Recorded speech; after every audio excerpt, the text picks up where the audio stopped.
"Please, sir. Anything helps. God bless you."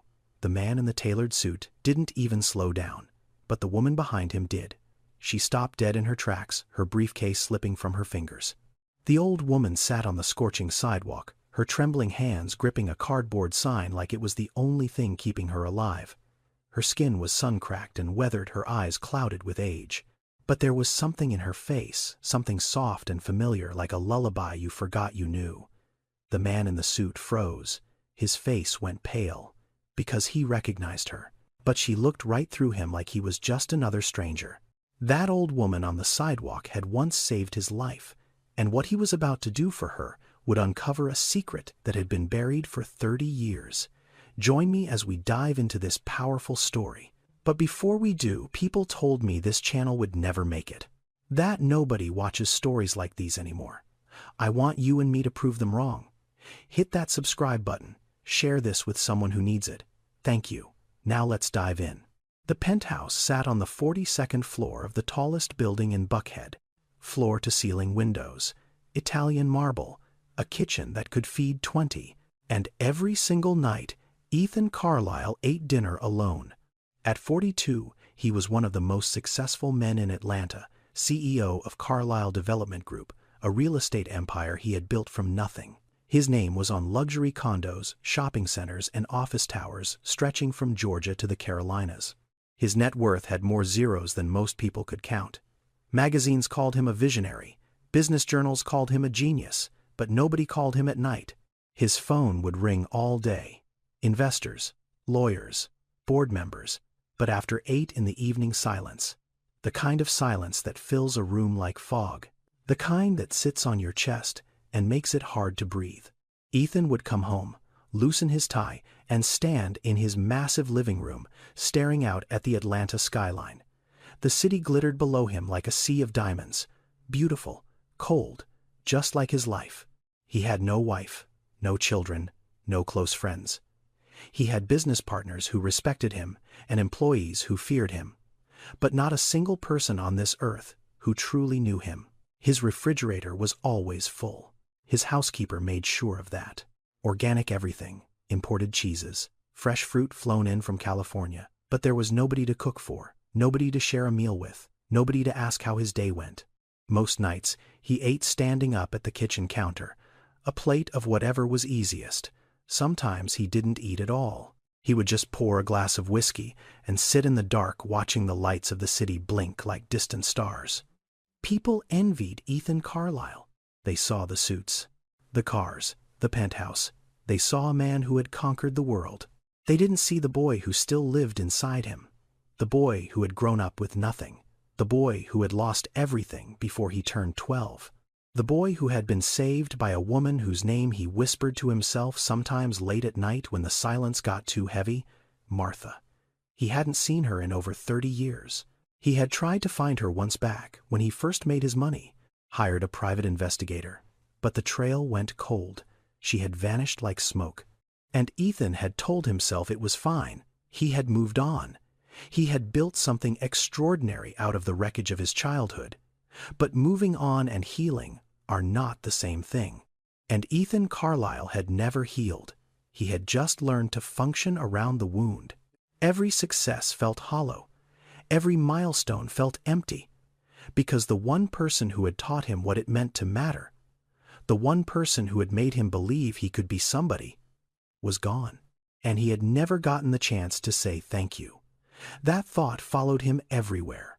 Through boardrooms and business dinners, through penthouse parties and charity galas. It sat in the back of his mind like a splinter he couldn't reach. He had everything a man could want, and none of it was enough. Because the thing he wanted most wasn't something money could buy. He wanted to find Martha, and he was starting to believe he never would. But life has a way of giving you exactly what you need, at exactly the moment you least expect it. And Ethan Carlisle was about to discover that sometimes the people you've been searching for are closer than you think. To understand why that old woman on the sidewalk meant so much to him, you need to go back, way back, to a small apartment in East Atlanta, where the walls were thin and the winters were cold, and where a little boy learned the most important lesson of his life. Ethan was 4 years old when his father left.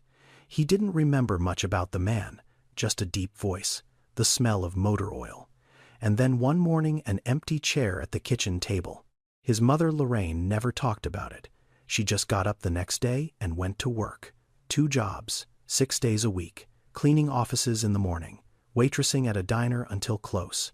She would come home after midnight, her feet swollen, her eyes hollow, and she would check on Ethan sleeping in his little bed, kiss his forehead, then collapse on the couch because she was too tired to walk to her own room. Lorraine loved her son. That was never in question. But love doesn't pay the bills, and a 4-year-old can't stay home alone. So, Lorraine found Martha. Martha Jenkins was 45 years old. She lived 3 blocks away in a ground-floor apartment with a window box full of flowers. She had raised 6 children of her own, all grown now. Her husband had passed 2 years before, and she needed money. Not a lot, just enough to keep the lights on and the flowers watered. Lorraine couldn't afford much. $40 a week, that's what she offered. Martha looked at her, looked at the little boy hiding behind his mother's leg, and said, "Bring him by tomorrow morning." That first day, Ethan wouldn't let go of his mother's hand. He stood in Martha's doorway, eyes wide, bottom lip trembling. Lorraine knelt down and told him to be good. Then she left for work, and Ethan stood there frozen. Martha didn't rush him. She sat down in her old rocking chair and started humming, a gospel hymn, low and slow, the kind of sound that fills a room like warm water filling a bathtub. After a while, Ethan took a step inside. Then another. Then he sat on the floor near her feet. And Martha just kept humming. By the end of that first week, Ethan was following Martha around her apartment like a shadow. She talked to him while she cooked, explained everything she was doing. "You see this, baby? You gotta let the onions sweat before you add the garlic. Patience. Everything good takes patience." She taught him how to crack an egg without getting shell in the bowl. She taught him how to fold laundry into neat little squares. She read to him every afternoon, old picture books she had kept from her own children. And every night before Lorraine came to pick him up, Martha would hold his face in both her hands and say the same thing. "You don't have to be rich to be somebody, baby. You just have to be kind." Ethan heard that sentence 1,000 times over the next 6 years. 1,000 times. And every single time it landed somewhere deeper inside him. Martha became his world. His mother worked all day. His father was gone. But Martha was always there. Her apartment smelled like cinnamon and fried chicken and old books. It smelled like safety, like home. She taught him to read before he started kindergarten. She helped him with his homework when the schools got harder. She told him stories about her own life, about growing up poor in rural Georgia, about picking cotton as a little girl, about the day she saw Martin Luther King speak on television and knew the world could change. "People gonna look at you and see a poor black boy from the wrong side of Atlanta," she told him once. He was about 9 then. "But you know what I see a king. And don't you ever let nobody tell you different." Those words. Those simple, powerful words. They planted something in Ethan that would grow for the rest of his life. For 6 years, Martha was his anchor, his teacher, his grandmother, his best friend, the one person who made him feel like he wasn't invisible. Then Lorraine got sick. It started with a cough that wouldn't go away, then the weight loss, then the hospital visits that got longer and longer. Lorraine was diagnosed with lung cancer. She had no insurance. The treatment was expensive, and within 8 months, she was gone. Ethan was 11 years old. He remembered the day. The social worker came to the apartment, told him to pack a bag. He asked where he was going. The woman said foster care. He asked if he could stay with Martha instead. The woman shook her head. "She's not a legal guardian." "I'm sorry, sweetie." Ethan ran to Martha's apartment, banged on her door. When she opened it, he threw himself into her arms and sobbed. "They're taking me away, Miss Martha. Please don't let them take me." Martha held him so tight he could feel her heart beat against his cheek. She was crying too. "I'm gonna fight for you, baby. I promise. I'm gonna fight." But she couldn't. She had no legal standing, no money for a lawyer, No way to navigate a system that didn't care about an old woman with empty pockets and a full heart. The social worker came back the next morning. Ethan climbed into the car with his small bag. He pressed his face against the window and watched Martha standing on the sidewalk, getting smaller and smaller, until she disappeared. He never saw her again. And the world he'd known, the world of cinnamon and gospel hymns and someone who believed he was a king, vanished with her. That was 31 years ago. And Ethan Carlisle had spent every single one of those years carrying Martha in his chest like a second heartbeat. Now here is what was happening to Martha during all those years. And this part is hard to tell. Because the world was not kind to Martha Jenkins. After Ethan was taken away, Martha tried to get him back. She called social services. She went to the county office. She wrote letters. But the system moved slow, and Martha had no power to move it faster. Eventually, a caseworker told her the boy had been placed with a family in Savannah.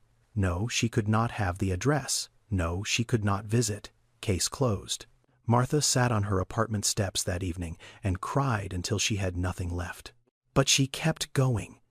Because that's what Martha did. She had spent her whole life keeping going. She found work with another family, then another, then another. For the next 20 years, Martha Jenkins raised other people's children. She rocked them to sleep. She packed their lunches. She wiped their tears and tied their shoes and taught them to be kind. Family after family, child after child, and none of them ever came back to find her. That's the truth about domestic work in America. The women who raise our children, who hold our families together, they are among the most invisible people in this country.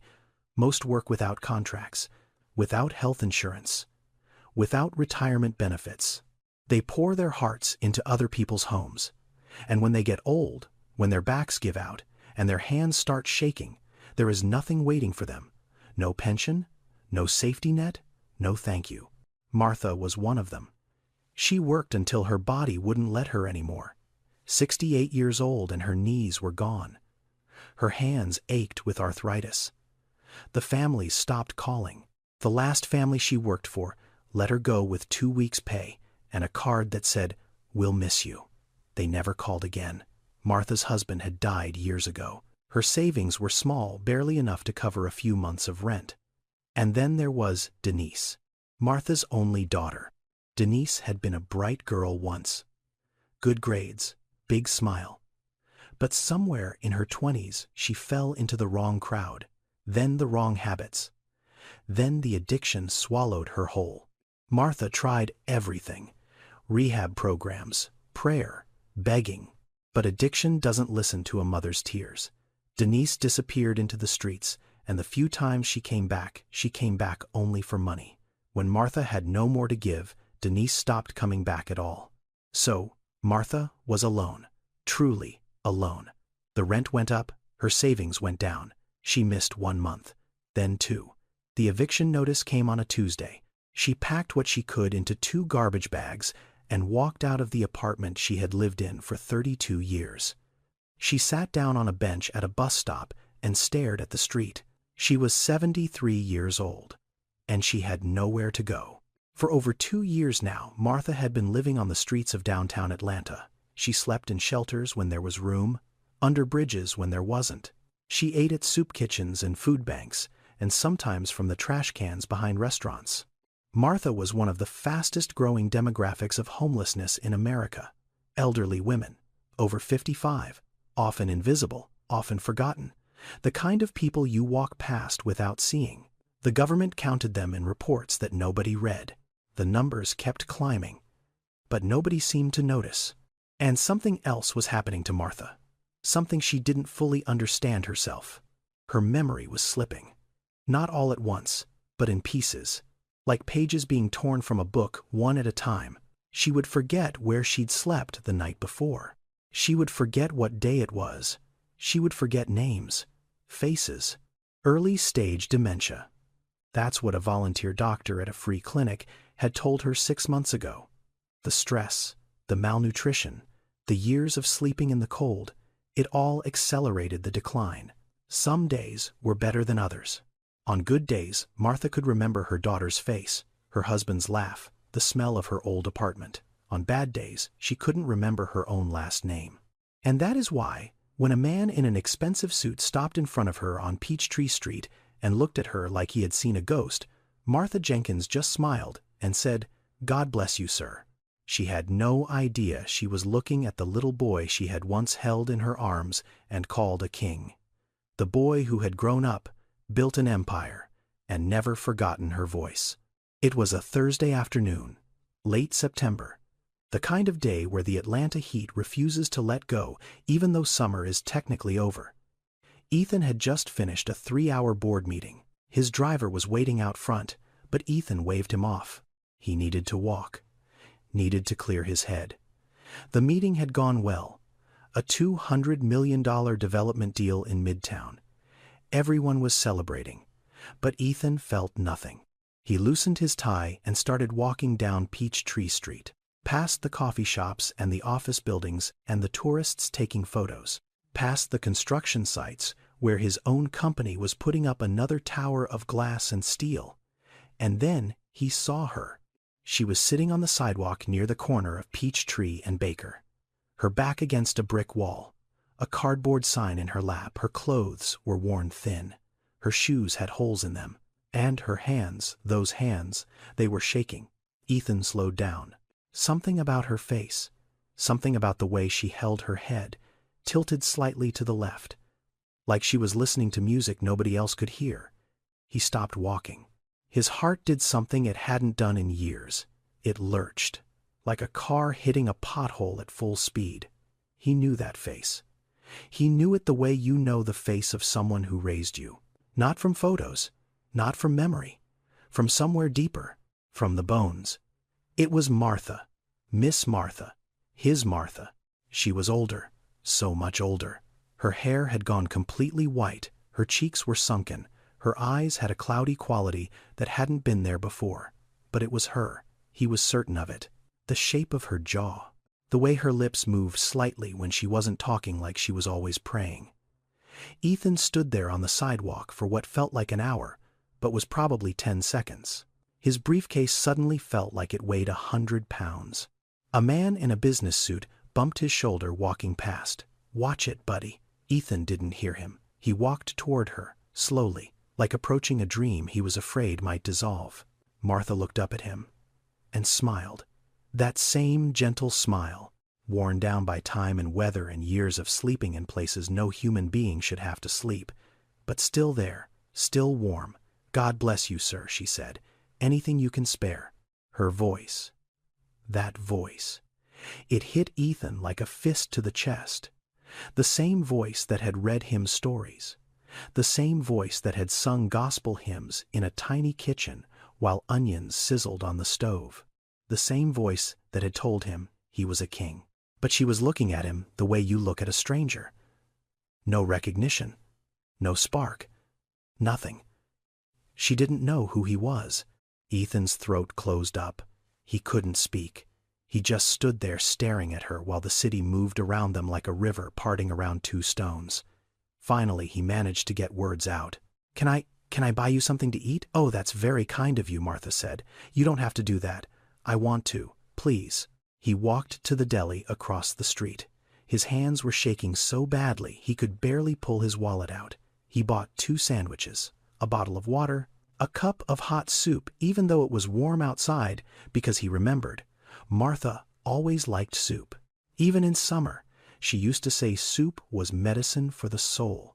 He brought it all back and sat down beside her on the sidewalk, right there on the dirty concrete.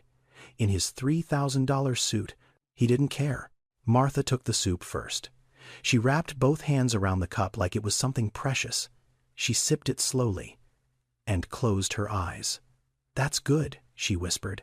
"That's real good." They sat in silence for a moment. Ethan tried to steady his breathing, tried to act normal, but his eyes kept studying her face. The lines around her mouth, the way her fingers trembled, the small scar above her left eyebrow that he remembered from childhood. She had told him she got it from a clothesline when she was a girl. "You're very kind," Martha said, looking at him. "Most people just walk on by. Have you been out here long?" "A while now. I lost track. The days kind of run together after a while. Ethan swallowed hard. Do you have any family? Martha's face changed. A shadow passed over it like a cloud crossing the sun. I have a daughter. Somewhere. We lost touch a long time ago. My fault, her fault, I don't know anymore. She was quiet for a moment, then she said something that nearly broke Ethan in half. I used to take care of children. That was my work. My whole life. I raised other people's babies. She smiled. A faraway smile. There was this one little boy. Long time ago now. Ethan. Sweetest child I ever knew. His mama worked so hard, and he was just this little thing with big eyes and a bigger heart. Ethan stopped breathing. I wonder where he is now, Martha said softly. I hope he's doing okay. I think about him sometimes, more than I probably should. Ethan's jaw tightened. He could feel tears building behind his eyes like water pressing against a dam. He dug his fingernails into his palms. I'm sure he's doing fine, ma'am, he said, and his voice cracked on the last word. Martha looked at him, really looked at him. For a moment, something flickered in her eyes, something old and deep. But then it was gone. The fog rolled back in. You remind me of someone, she said. Then she laughed softly. But I say that to everybody these days. My memory isn't what it used to be. Ethan stood up. He had to, because if he stayed one more second, he was going to fall apart right there on the sidewalk. He reached into his wallet and pulled out every bill he had. $300. He pressed it into Martha's hands. Please take this.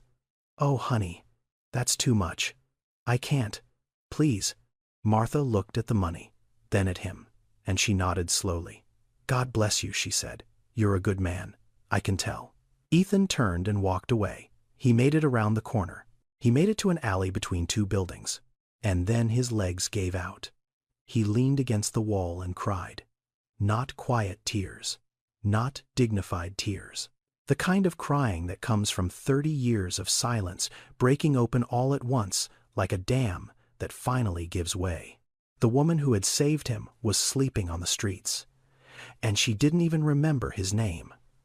That night, Ethan didn't sleep. He sat in his penthouse, staring at the ceiling, and for the first time in his adult life, his money felt like a curse. He had everything. Martha had nothing. And the distance between those two facts felt like the most obscene thing in the world. By 2 a.m, he had made a decision. He picked up his phone and called Raymond Price. Raymond was a private investigator Ethan had used for business matters, background checks on partners, due diligence on acquisitions. But this wasn't business. Raymond, I need you to find out everything you can about a woman named Martha Jenkins. She's approximately 75 years old, currently homeless, living on the streets near Peachtree and Baker in downtown Atlanta. I need medical history, family connections, how she ended up on the streets, everything. Raymond didn't ask questions. That's why Ethan liked him. I'll have something for you by end of week. 3 days later, the report landed on Ethan's desk. It was 14 pages long, and reading it felt like swallowing broken glass. Martha Jenkins, age 75. No fixed address for the past 26 months. Previously evicted from an apartment in Vine City after falling behind on rent. No income, no savings, no active bank account. Medical records from a free clinic visit 6 months prior showed early-stage dementia, untreated type 2 diabetes, severe malnutrition, and chronic joint pain. The volunteer doctor had recommended follow-up care. Martha never returned. And then there was Denise, Martha's only daughter, age 48, last known address in Birmingham, Alabama. History of substance abuse spanning 15 years, multiple arrests, 2 stints in rehab. But here was the part that caught Ethan's attention. Denise had been clean for 3 years. She was working as a kitchen prep cook at a restaurant in Birmingham. She was enrolled in a GED program. She was rebuilding her life, but she had no contact with her mother. The report noted that neighbors said Martha had refused to tell Denise where she was. The shame. An old woman living on the streets. She couldn't bear for her daughter to see it. Ethan set the report down and stared out his office window. The Atlanta skyline stretched before him. Buildings he owned, projects he had built, billions of dollars of concrete and glass and steel. And somewhere down there on a dirty sidewalk, the woman who had taught him to read was slowly disappearing. He was not going to let that happen. But Ethan knew it wasn't as simple as writing a check. Martha was proud. She had always been proud. If he showed up and announced who he was and tried to sweep her off the streets, she might refuse. She might be too ashamed. She might shut down completely. And there was Denise, Martha's daughter, living 3 hours away, clean for 3 years, but drowning in guilt. Mother and daughter separated by shame on both sides. Each one thinking the other had given up. Ethan needed a plan. Not a scheme, not a manipulation, a real plan, one built on honesty. He would go back to Martha. He would spend time with her, build trust, and when the moment was right, he would tell her who he was. No tricks, no disguises, just the truth. And he would find Denise, bring her home, give Martha back the one thing no amount of money could buy, her family. He picked up his phone and called his assistant. Cancel my meetings for the rest of the week. All of them. Sir, you have the Richmond presentation on Friday. The board is expecting cancel it. Mr. Carlyle, are you sure? I've never been more sure of anything in my life. The next afternoon, Ethan returned to Peachtree Street. He had changed out of his suit, jeans, a plain gray t-shirt. He carried 2 bags. One filled with hot food from a soul food restaurant he remembered Martha talking about decades ago. Fried chicken, collard greens, cornbread, mac and cheese. The other bag had bottled water, a warm blanket, and a pair of thick socks. He found Martha in the same spot. She looked up when she saw him and smiled. The same gentle smile from the day before. Oh, it's you again, the kind man. I brought you some food, Ethan said, sitting down beside her. I hope you like soul food. Martha opened the container and her eyes went wide. Lord, have mercy. Is that Mama Jean's fried chicken? You know it? Know it. Baby, I used to take a little boy there every Friday after school. It was our tradition. She picked up a piece of chicken and took a bite. Her eyes closed. Tastes exactly the same. Ethan's heart was hammering. He had remembered. Mama Jean's. Every Friday. She would spend her own money. Money she didn't have to buy him a 2-piece dinner, because she said every child deserved something to look forward to. Tell me about him, Ethan said carefully. The little boy. Martha chewed slowly, thoughtfully. His name was Ethan. Ethan Carlyle. Skinny little thing. Always asking questions. Why is the sky blue? Why do birds sing? How come some people got more than other people? She laughed. I never had all the answers. But he didn't care. He just wanted somebody to listen. Sounds like a good kid. The best. Martha's voice softened. Most of the families I worked for, they treated me like furniture. I was just the help. Come in, watch the kids. Don't touch the good china. Don't sit on the couch. But Ethan, that little boy, looked at me like I was somebody. He used to say I was his real family. She paused, and the sadness crept back into her face. I think about what happened to him. After his mama passed, they took him away, and I couldn't stop it.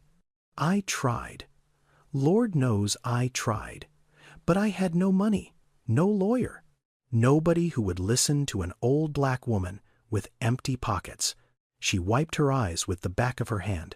That's the thing about this work, about taking care of other people's children. You give them everything you have, your time, your love, your whole heart, and then one day they're gone, and nobody thinks about what happens to you.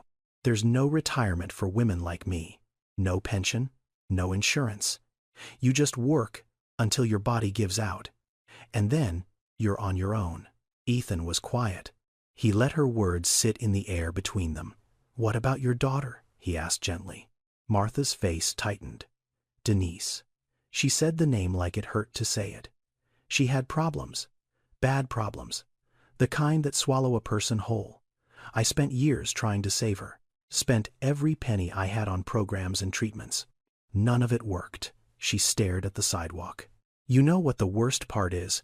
I spent my whole life raising other people's children, teaching them right from wrong, keeping them safe, and my own daughter, I couldn't save her.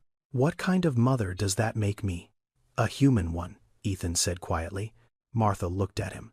Something shifted in her expression. That flicker again, like a candle struggling to stay lit in the wind. You're a good listener, she said. You remind me of somebody, but I can't quite place it. Ethan almost told her right then.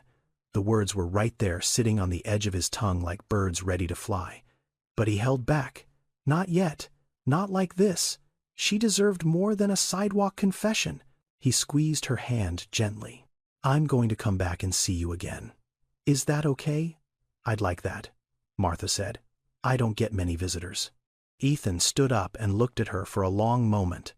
This woman, this beautiful, broken, extraordinary woman, she had given him everything when he was small, and the world had given her nothing in return. He walked away, and with every step, the decision solidified inside him, like concrete setting in a mold. He was going to tell her who he was. But first, there was someone else he needed to find. The next morning, Ethan was on a private plane to Birmingham, Alabama. The flight was 45 minutes. He spent every second of it rehearsing what he was going to say. He still didn't know if it would work. Raymond had provided Denise's address. A small apartment complex on the south side of the city. Nothing fancy, 2 stories, cracked parking lot, but clean, maintained, the kind of place where people were trying. Ethan pulled up in a rental car at 4 in the afternoon. He had timed it to catch Denise after her shift at the restaurant. He sat in the car for 10 minutes staring at the building. What was he doing, a billionaire from Atlanta, showing up at a stranger's door to talk about her mother? How would that even sound? Who would believe it? But he got out of the car anyway, because he had made a promise to himself on that sidewalk. And Ethan Carlisle didn't break promises. He knocked on the door of apartment 214. Footsteps inside. A pause. Then the door opened, just a crack. A chain lock still engaged. A woman's face appeared in the gap. Late 40s. Tired eyes but clear eyes. Sharp alert. The look of someone who had learned to be careful because the world had not been gentle with her. Can I help you? Are you Denise Jenkins? The eyes narrowed. Who's asking? My name is Ethan Carlisle. I'm from Atlanta. I know your mother, Martha. The door didn't move. But something changed in Denise's face. A tightening around the mouth. A flash of something in her eyes. Fear. Or maybe hope. Maybe both. I don't know what you're selling, Denise said. But I'm not interested.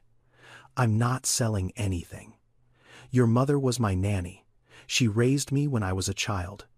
I found her last week on the streets of downtown Atlanta. She's homeless, Denise, and she needs help. Silence. Long silence. Then the chain lock slid off. The door opened wider. Denise stood there in a kitchen apron, flour on her hands. Her eyes were filling with tears. What did you say? Your mother is living on the streets. She's been out there for over 2 years.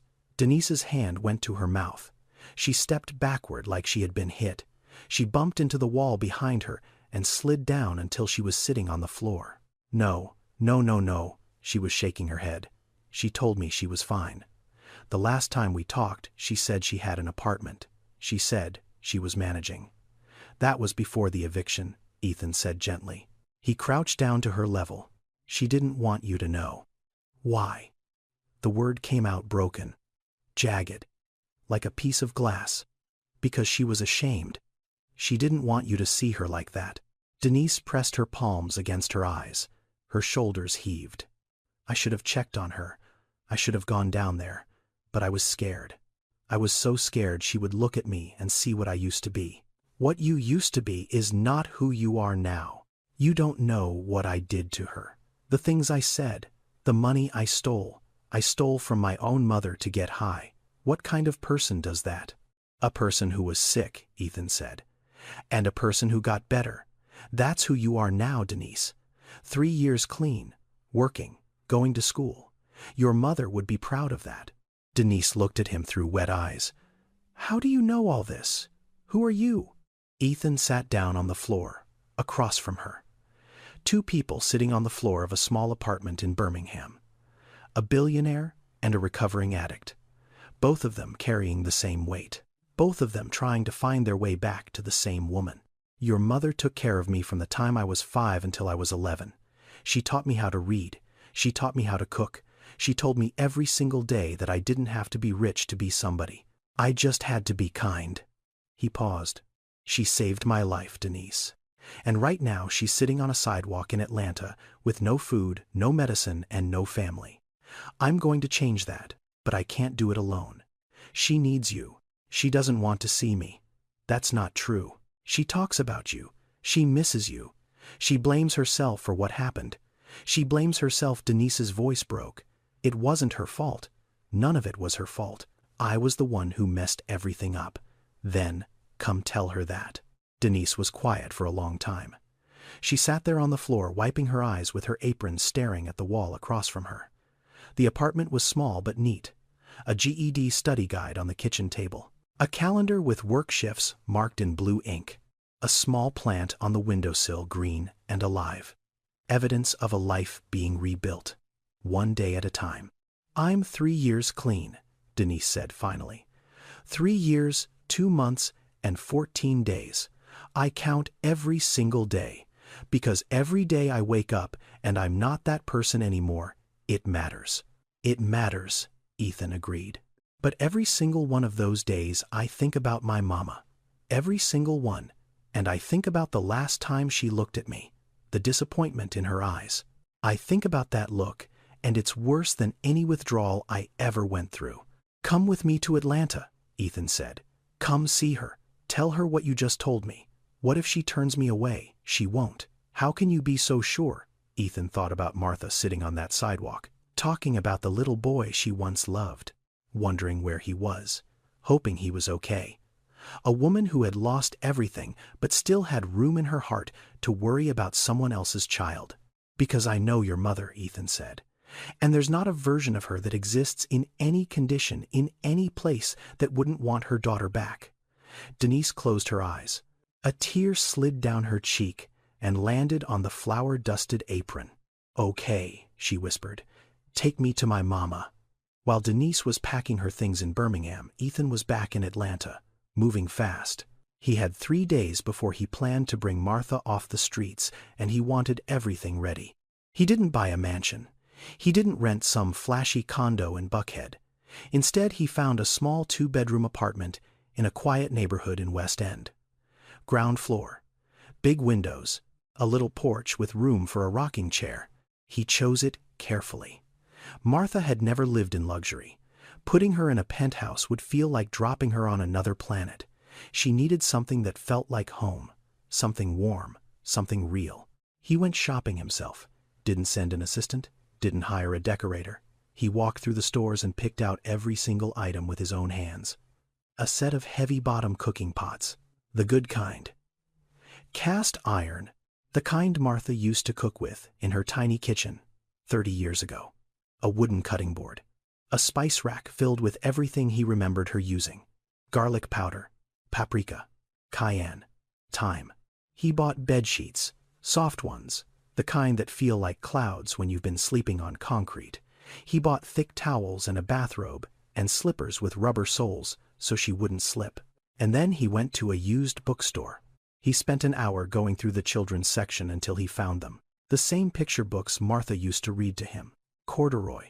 The Snowy Day. Stevie. He bought every copy they had. He placed the books on a small shelf next to the bed. And when he stepped back and looked at them, sitting there, spines cracked and pages yellowed with age. Something inside his chest squeezed so tight he had to sit down. What most people don't realize is that homelessness itself accelerates cognitive decline.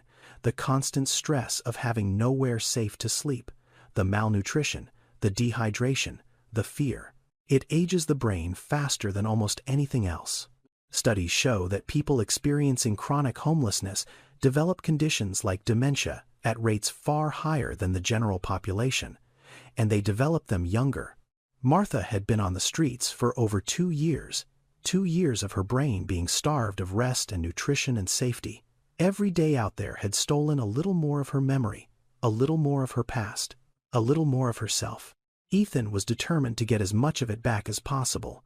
He called Dr. Angela Simmons, one of the top geriatric specialists in Atlanta. He explained the situation. Dr. Simmons cleared her schedule for the following week. He contacted a nutritionist who specialized in recovery from malnutrition. He arranged for a diabetes specialist.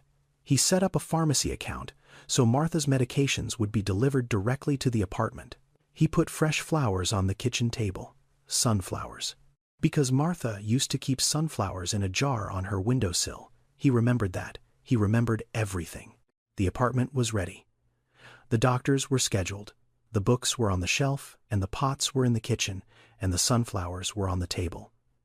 Now came the hard part. 2 days later, Ethan returned to Peachtree Street. This time, he didn't bring food. He didn't bring money. He brought something much heavier. The truth. Martha was in her usual spot.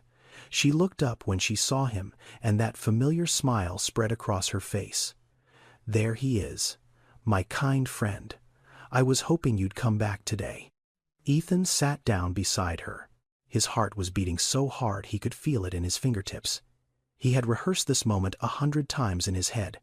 But now that it was here, every word he prepared felt wrong. "Miss Martha," he said, "I need to tell you something." "You sound serious," she said. "You okay, honey?" Ethan took a breath, then another. Then he started talking. "When I was 5 years old, a woman taught me how to crack an egg without getting shell in the bowl. She told me you had to be gentle, patient, that everything good takes patience." Martha's smile faded slightly. Something stirred behind her eyes. "When I was 7, that same woman read me a book called The Snowy Day. So many times I had it memorized. I used to pretend the boy in the book was me, walking through the snow, making tracks." Martha's hand went to her chest. "When I was 9, she told me that people were going to look at me and see a poor black boy from the wrong side of Atlanta. But she said she saw something different. She said she saw a king." Martha's lips were trembling now. Her clouded eyes were searching his face, searching hard, like someone trying to read a sign through heavy rain. "And every single day," Ethan continued, his voice breaking, "every single day for 6 years, she held my face in her hands and told me the same thing. You don't have to be rich to be somebody, baby. You just have to be kind." The words hung in the air between them like a held breath. Martha stared at him. Her mouth opened, then closed, then opened again. Her hands were shaking. "No," she whispered. "No, it can't be. It's me, Miss Martha. Ethan." Her voice was barely a sound. A breath given shape. "My little Ethan, yes, ma'am." Martha's face crumbled. Not slowly, all at once, like a wall that had been holding back an ocean for 30 years, suddenly giving way. The tears came, and they came hard. Her whole body shook with sobs that sounded like they were being pulled from somewhere deep inside her. "Oh my God, oh my baby, oh my sweet baby." Ethan couldn't hold it together anymore either. He wrapped his arms around her and pulled her close. And they sat there on that dirty sidewalk, a billionaire and a homeless woman holding each other like the world had ended, and they were the only 2 people left. Martha's thin fingers gripped the back of his shirt. She held on like she was afraid he would disappear again, like she was afraid this was a dream, and she would wake up alone on the concrete. "I looked for you," she sobbed. "I called and called. They wouldn't tell me where they took you. I know. I wanted to keep you. I wanted to fight for you, but I had nothing. Nothing." "You gave me everything," Ethan said, and his voice cracked wide open on the last word. People were stopping on the sidewalk now. A woman with a stroller paused and put her hand over her mouth. A delivery man set down his packages and just watched. A teenager, recording something on his phone, lowered it and stood still. Something about the scene made people stop. 2 people clinging to each other on the ground. The raw sound of grief and joy colliding. Martha pulled back and looked at his face. Really looked. She reached up with both trembling hands and held his cheeks, the same way she used to. The same gesture she had made 1,000 times when he was small. "Look at you," she whispered. "Look at what you became." "Because of you," Ethan said. "All of it. Because of you." They held each other for a long time. Neither one spoke. The city moved around them. Cars honked. People walked. The world kept going. But right there, on that patch of sidewalk, time had stopped. Then Martha pulled back, and the light in her eyes shifted.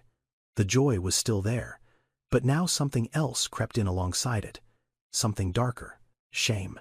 She looked down at her clothes. Her torn shoes, her dirty fingernails. She looked at the cardboard sign sitting next to her, and then she looked back at Ethan, at his clean clothes, his healthy face, his expensive watch, and she started to pull away. "You shouldn't be here," she said quietly. "You shouldn't see me like this. Miss Martha, don't.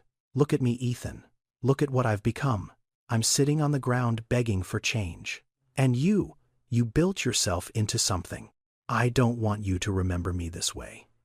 She tried to stand up. Her knees buckled. Ethan caught her arm. "I'm not leaving," he said firmly. "You should. You have a life. An important life. You don't need some old woman from the past dragging you down." "Dragging me down." Ethan's voice was steady now. The tears were still on his face, but underneath them was something solid, something unbreakable. "Miss Martha, you are the reason I have a life. You taught me how to read. You taught me how to cook. You taught me that I mattered when every single thing around me said I didn't. That was a long time ago. It was yesterday. It was this morning. It's right now. I carry your words with me every single day, every board meeting, every negotiation, every time I want to give up. I hear your voice. You don't have to be rich to be somebody. You just have to be kind." Martha was crying again, but differently now. Quieter. The sobs had given way to something deeper. A slow, steady stream of tears that came from a place beyond sadness, beyond joy. From that place where the two things meet and become something else entirely. "I don't need charity, Ethan. I've survived this long on my own. This isn't charity. Then what is it?" "It's family." He said it simply. "The way you say something that doesn't need decoration. That just is. You are my family. You always were. And family takes care of each other." Here's what people don't understand about homelessness. When someone has been on the streets long enough, accepting help becomes almost impossible. It's not stubbornness. It's not pride exactly. It's something deeper than that. When the world has taken everything from you, the only thing you have left is your independence, your ability to survive on your own terms. Accepting help means admitting you can't do it anymore. And that feels like losing the last piece of yourself. Martha was caught in that trap. She had survived 2 years on the streets through sheer willpower. Accepting Ethan's help meant admitting she was broken. And she had spent her whole life being strong for other people. But Ethan understood this, because he understood her. "Miss Martha," he said gently, "I'm not asking you to let me save you. I'm asking you to let me be your family again. I need you in my life. I've needed you for 31 years. "You don't need me," Martha said, her voice thin. "Look at everything you've done without me. I've done it all without you. And it's been empty, every success, every milestone, empty. Because the one person I wanted to share it with wasn't there." Martha looked at him for a long time. The clouds in her eyes seemed to clear just for a moment, and in that moment she saw him, not the billionaire, not the CEO, the little boy who used to sit on her kitchen floor and ask why the sky was blue. "You really need me?" she asked, barely above a whisper. "More than you know." Martha was quiet. A pigeon landed near them and pecked at a crumb on the sidewalk. The afternoon sun was moving behind the buildings, casting long shadows across the street. "Okay," she said finally. "Okay, baby, I'll come with you," Ethan exhaled. A breath he felt like he had been holding for 31 years. "But I'm not moving into some fancy place," Martha added, a tiny flash of her old stubbornness returning. "I don't need marble floors and champagne," Ethan smiled. The first real smile he had smiled in as long as he could remember. No marble floors, he promised. Just a kitchen with good pots and a shelf full of picture books. Martha looked at him. And despite everything, despite the dementia and the years and the concrete and the cold, she laughed. A real laugh. The kind that starts deep in the belly and rises up like warm bread. You remember the books. I remember everything, Miss Martha. Everything. The next morning, Ethan brought a car to Peachtree Street. Not a limousine, a simple sedan. Martha was waiting for him with her few belongings in a plastic bag. She looked nervous, like a child on the first day of school. The drive to West End took 20 minutes. Martha sat in the passenger seat looking out the window. She didn't say much, just watched the city go by. When they pulled up to the apartment building, Martha studied it carefully. It was modest, brick, clean. A small porch with a rocking chair that Ethan had placed there that morning. "This is it?" she asked. "This is it." They walked inside, and Martha stopped in the doorway. The apartment was small, warm. Sunlight came through the big windows and fell across the hardwood floors like honey. There were sunflowers on the kitchen table, a rocking chair in the living room, and on a shelf beside the bed, a row of picture books with worn spines and yellowed pages. Martha walked slowly through the rooms, her hand trailing along the walls. She touched the kitchen counter. She opened a cabinet and saw the cast iron pots. She picked one up and held it in both hands like she was holding something sacred. Then she saw the books. She pulled The Snowy Day from the shelf and pressed it to her chest. She stood there in the middle of the bedroom holding that old picture book, and she cried. But these were different tears. Not the tears of the sidewalk, not the tears of recognition or shame. These were the tears of someone who had forgotten what it felt like to be cared for, and was remembering. "You did all this," she whispered. "Yes, ma'am. The pots, the sunflowers, the books. You remembered all of it. Every bit." Martha sat down on the bed. She ran her hand across the sheets, soft, clean. She looked around the room, and something in her face shifted. The tension she had been carrying in her shoulders for years, the hypervigilance of someone who sleeps with one eye open, began to loosen. "I haven't slept in a real bed in over 2 years," she said softly. "I forgot what it feels like." Ethan sat down beside her. "You're safe now." Over the next few days, things moved slowly. Ethan didn't rush anything. He brought Dr. Simmons to the apartment so Martha wouldn't have to go to a strange hospital. The doctor was gentle, patient. She examined Martha thoroughly and started her on medication for the dementia and the diabetes. She set up a treatment plan. A nutritionist came twice that first week. She worked with Martha on meals, making sure she was getting what her body had been starved of for years: protein, vitamins, iron, the basics that most people take for granted, but that disappear entirely when you're living on the streets. Martha was quiet at first, adjusting. She would sometimes wake up in the middle of the night and forget where she was. She would stand in the hallway confused until the sunflowers on the table brought her back. But slowly, day by day, something began to return, not just her health, her spirit. On the 4th evening, Ethan came to the apartment after work. He was still in his suit, loosening his tie as he walked up to the porch, and before he even opened the door, he smelled it. Onions sweating in butter, garlic hitting a hot pan, the slow, deep scent of chicken simmering in a cast-iron pot.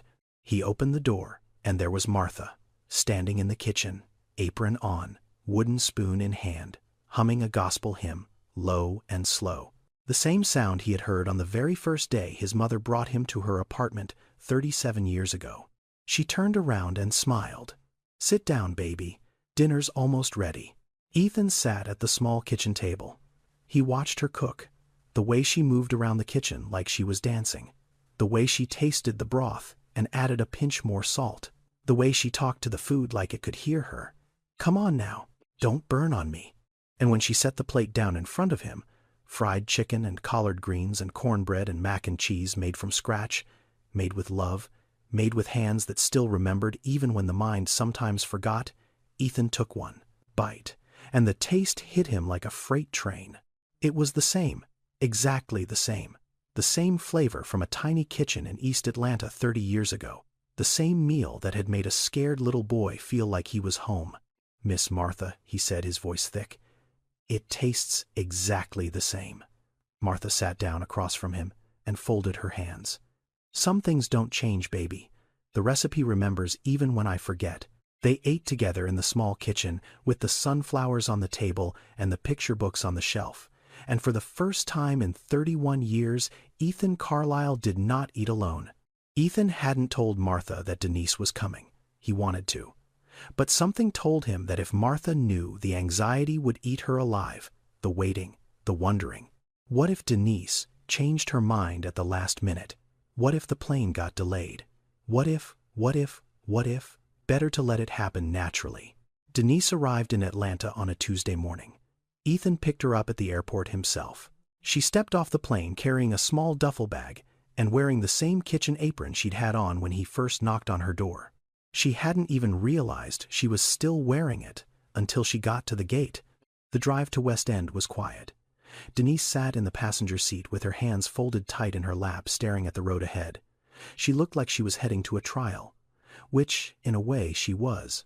The trial of facing the person she had hurt most in this world. "What if she doesn't want to see me?"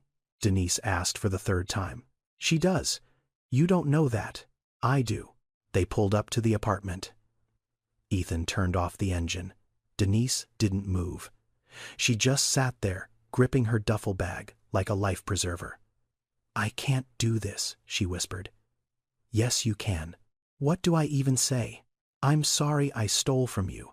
I'm sorry I disappeared for years. I'm sorry I chose drugs over my own mother." Ethan turned to face her. "You say whatever your heart tells you to say, and then you let her respond. That's all you can do." Denise closed her eyes, took a deep breath. Then she opened the car door. They walked up the path to the front porch. Ethan could see through the window that Martha was in the kitchen. She was doing what she always did in the afternoons now. Cooking, humming.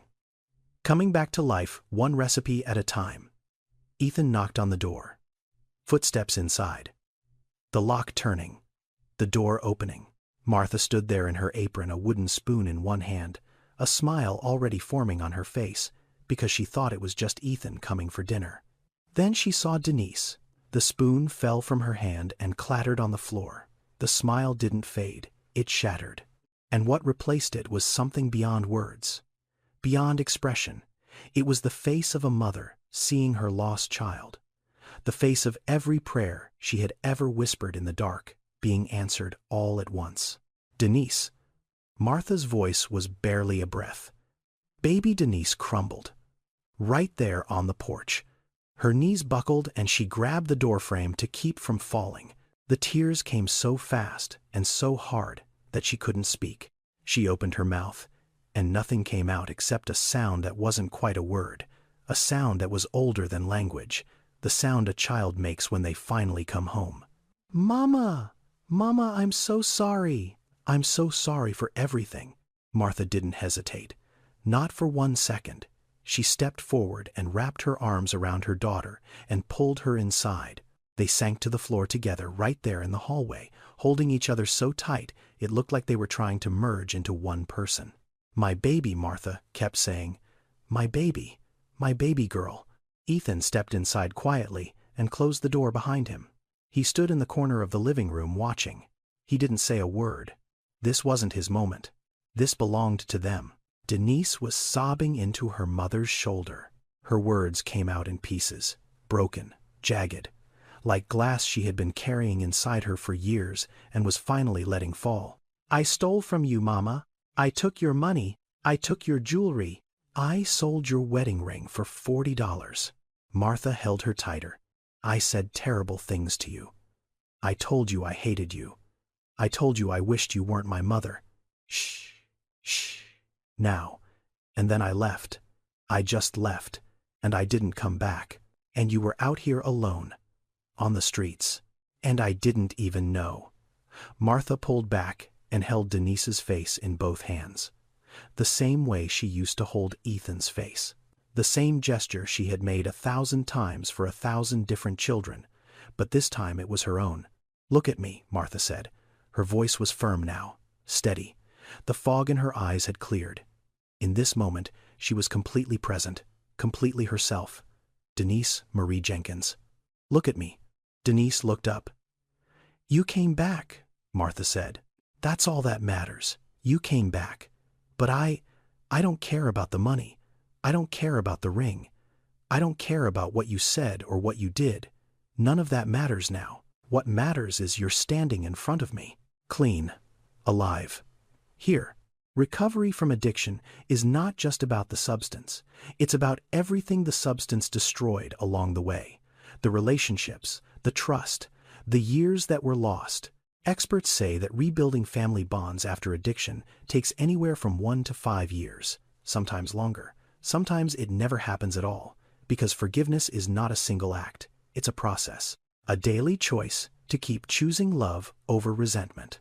Martha had made that choice before Denise even walked through the door. She had made it years ago. Sitting on the sidewalk, lying under bridges, eating from soup kitchens. Even in her darkest moments, Martha had never stopped loving her daughter. She had been angry. She had been heartbroken, but she had never stopped. "How long have you been clean?" Martha asked softly.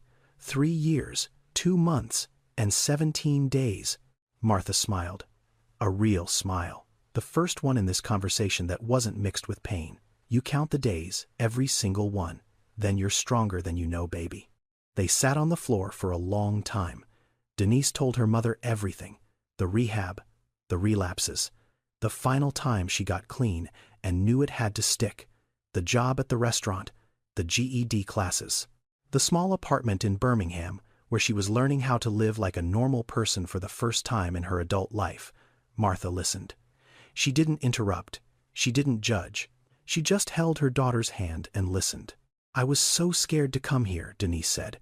"I thought you would hate me. I could never hate you. I'm your mother. And a mother's love doesn't have conditions." Ethan quietly slipped out the front door and sat on the porch. He could still hear them through the open window. The murmur of voices, the occasional sob breaking through, the long stretches of silence that said more than words ever could. He looked out at the quiet street. The afternoon sun was going down. The sunflowers Martha had planted on the porch last week were beginning to bloom. And for the first time since he had found Martha on that sidewalk, Ethan felt like everything was going to be okay. 3 months later, you wouldn't have recognized Martha Jenkins. Her cheeks had filled out. Her eyes were clearer. The trembling in her hands had steadied. Dr. Simmons had put her on a treatment plan for the dementia, and while the condition couldn't be reversed, the decline had slowed dramatically. With proper nutrition, regular sleep, and reduced stress, Martha's brain was recovering what it could. She had good days and bad days, but the good days were starting to outnumber the bad ones. Denise had moved to Atlanta. She found a small apartment 10 minutes from her mother's place. Ethan had connected her with a program that helped people in recovery find stable employment. Not a handout. A hand up. Denise got a job as a prep cook at a restaurant in Midtown. Better pay, better hours. A manager who understood her history and gave her a chance anyway. Every Sunday morning, Denise walked to Martha's apartment. They cooked breakfast together. Eggs and grits and bacon, coffee in mugs that didn't match. They talked about nothing and everything. The weather, a show Martha liked on television, a recipe Denise had learned at work. Small things, normal things, the kind of things that mothers and daughters are supposed to talk about, but hadn't in years. Martha had also started volunteering. Twice a week, she went to a community childcare center in her neighborhood. She didn't get paid. She didn't need to. She just showed up and did what she had always done. She held babies. She read picture books to toddlers. She wiped noses and tied shoes and told every single child that they mattered. The staff at the center loved her. The children adored her. They called her Miss Martha. And every time she heard that name from a small voice, something inside her clicked back into place, like a piece of a puzzle finding its way home. Ethan came to Martha's apartment every Thursday evening. Their tradition? He would bring ingredients, she would cook, they would eat together at the small kitchen table with the sunflowers. And Martha began to remember things. Not everything, not all the time, but in flashes. Bright moments that cut through the fog like sunlight through clouds. One evening, while they were washing dishes side by side, Martha suddenly stopped. "You used to cry when your mama left for work," she said. "Every single morning, you'd stand at the window and watch her car drive away. And then you'd come to me and put your head on my lap. And I would hum until you stopped. Ethan's hands went still in the soapy water. He had forgotten that, completely forgotten. But the moment she said it, it came flooding back. The cold window glass against his forehead, the sound of his mother's car engine fading, the warmth of Martha's lap. You remember that. Some things the mind forgets, but the heart keeps. On another evening, Martha brought out something she had been keeping in her bedside drawer, a small worn envelope. She placed it on the table in front of Ethan. "What is this?" he asked. "Open it." Inside was a photograph. Small, creased, faded. A little boy sitting on a kitchen counter with a huge grin, missing 2 front teeth, holding a wooden spoon, flour all over his face. Ethan stared at it. His chest tightened. "That's me," he whispered. "You were helping me make cornbread," Martha said. "You got more flour on yourself than in the bowl. But you were so proud. You kept this." Cried. "I kept it in my wallet for 20 years. When I lost the apartment, I put it in my shoe so it wouldn't get stolen. Carried it everywhere. Through shelters, under bridges. I didn't always remember your name, but I always remembered your face." Ethan held the photograph in both hands like it was made of glass. The image was barely visible. Decades of being folded and unfolded, carried and hidden, pressed against skin and soaked with rain. But the little boy's smile was still there, still shining through the damage. She had kept his photo in her shoe, while she slept on the streets, while she lost her memory, while the world forgot about her. She never forgot about him. "Miss Martha," he said, but he couldn't finish the sentence. He just held the photo and let the tears fall onto the table. Martha reached over and put her hand on his. "You were always my boy, Ethan, even when I couldn't remember why." Something was happening to Ethan Carlisle, slowly, quietly, like ice melting at the edges of a river. The man who had built walls around his heart, who had eaten dinner alone for 15 years, who had measured every human interaction by what it could produce, that man was changing. It started small. He noticed things he hadn't noticed before. His assistant, Gloria, who had worked for him for 8 years. He had never asked her about her family. Turned out she was raising 3 kids on her own. Her husband had passed away 2 years ago. She came to work every day at 6 in the morning, because the early shift meant she could pick her kids up from school. Ethan had never known, never thought to ask. He started asking. Not in a corporate way, not performance reviews and feedback sessions. Just asking, "How are you? How are your kids? Is there anything you need?" The first time he did it, Gloria looked at him like he had sprouted a second head. "Are you feeling okay, Mr. Carlisle?" "I'm fine, Gloria. I'm trying to be better." It spread through the company like a warm current. Ethan started a program for employees with caregiving responsibilities, flexible hours, backup childcare, emergency funds for unexpected medical bills. It wasn't a massive corporate initiative. It was just a man who had finally remembered what Martha taught him, that people matter more than profit. And then he decided to go bigger. He sat in his office one evening looking at the photograph Martha had given him, the little boy with flour on his face, and he thought about all the other Marthas out there, all the women who had spent their lives raising other people's children, cooking other people's meals, cleaning other people's homes, and had nothing to show for it when they got old. In America, the vast majority of domestic workers have no retirement benefits, no pension, no employer-matched savings plan. Many are paid in cash, which means no Social Security contributions. The National Domestic Workers Alliance estimates that only about 1 in 10 domestic workers has any form of retirement savings. When they can no longer work, they fall through every crack in the system, invisible in life, invisible in old age. Martha had fallen through those cracks. Millions of others were falling right now.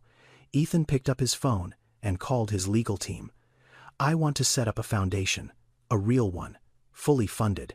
I want it to provide housing assistance, medical care, and retirement support for elderly domestic workers and caregivers who have aged out of the workforce."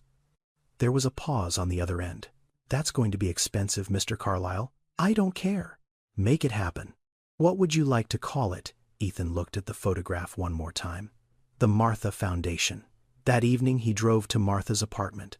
She was on the porch in her rocking chair watching the sunset paint the sky in shades of orange and pink. Denise was inside, making tea. Miss Martha, I have something to tell you. Sit down, baby. You look like you've got a lot on your mind. He sat in the chair beside her. I'm starting a foundation, a charity. It's going to help women like you, women who spent their lives taking care of other people's families and got nothing in return. Housing, medical care, a safety net, so that nobody else ends up where you ended up. Martha was quiet. She rocked slowly in her chair. The sunset reflected in her eyes. What are you calling it? The Martha Foundation. Martha stopped rocking. She turned to look at him, and her face did that thing again. That thing where it seemed to hold everything at once. Joy and sadness and gratitude and disbelief, all layered on top of each other like sheets of glass. You named it after me. There's nobody else I'd rather name it after. Martha's eyes filled with tears.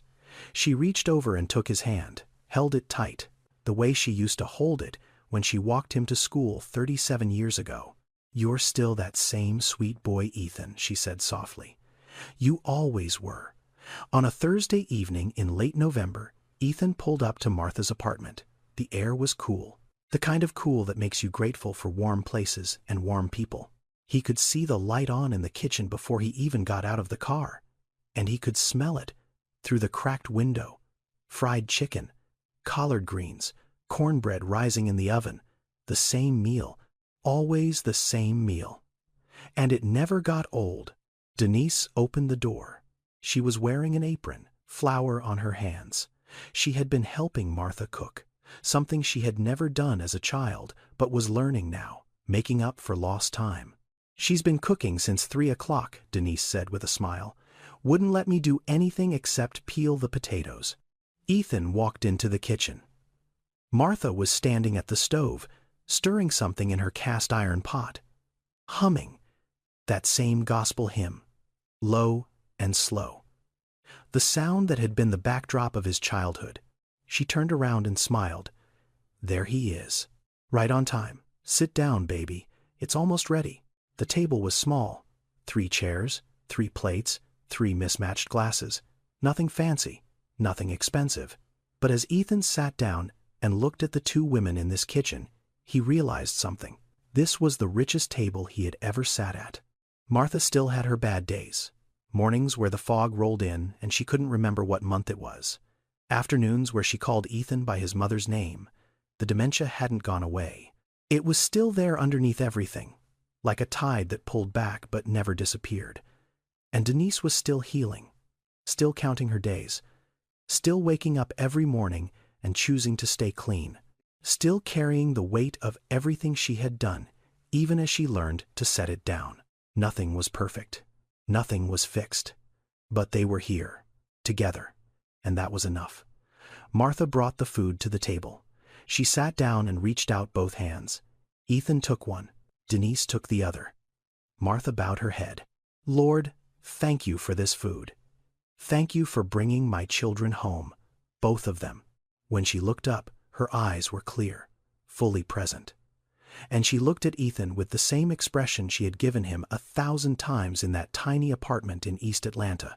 You don't have to be rich to be somebody, baby, she said. You just have to be kind. Ethan squeezed her hand.